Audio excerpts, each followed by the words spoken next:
jam gena waali fini wete men nyande nasande 12 colte ujundi de nogas jeegom ina hawre nogas na yaw ujnere temen na capanna jeeɗiɗi fergo congori gilli ngala funere ko nandi dini e mum fof ma wodɗo serti ngam gilli ko ndimangu mbawngu so yolde juuti tan sertati keddiɗi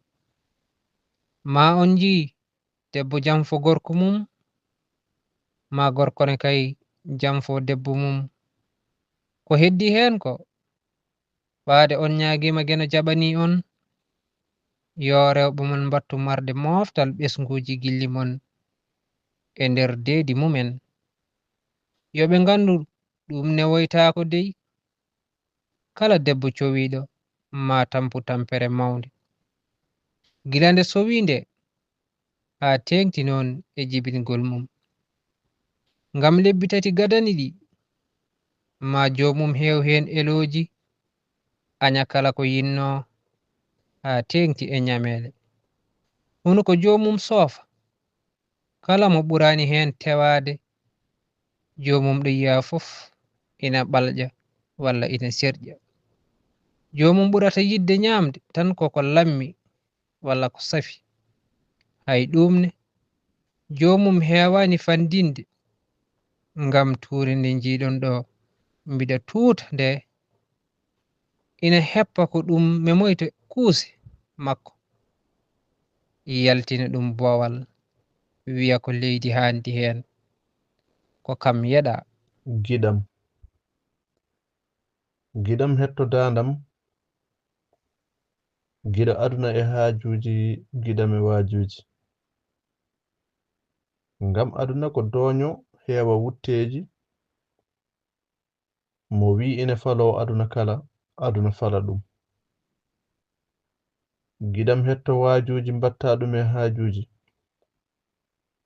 woto wi aduna ko mere ha ndewa ɗum no jeere ko gonga aduna ko mere kono hoɗi hen ko feere so giɗo ma rokkima feere woto wi ɗum ko mere konngol giɗo ma woto naw ɗum jeere ngam feere giɗo wonata mere giɗo biɗo aduna ko galle kooce kono fewnat uddode giɗo yiilo ko welata giɗo ma gondon e dow gonga ɓe mbi gilli ene muusi waɗi kam nganumma sabu ɗi gilli belɗi garduɗi gonga ko wele gilli ko andude giɗo mum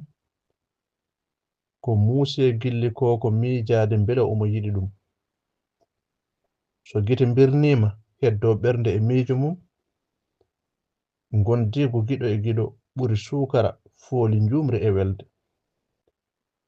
nde miijoji giɗo kadi kam ɗanade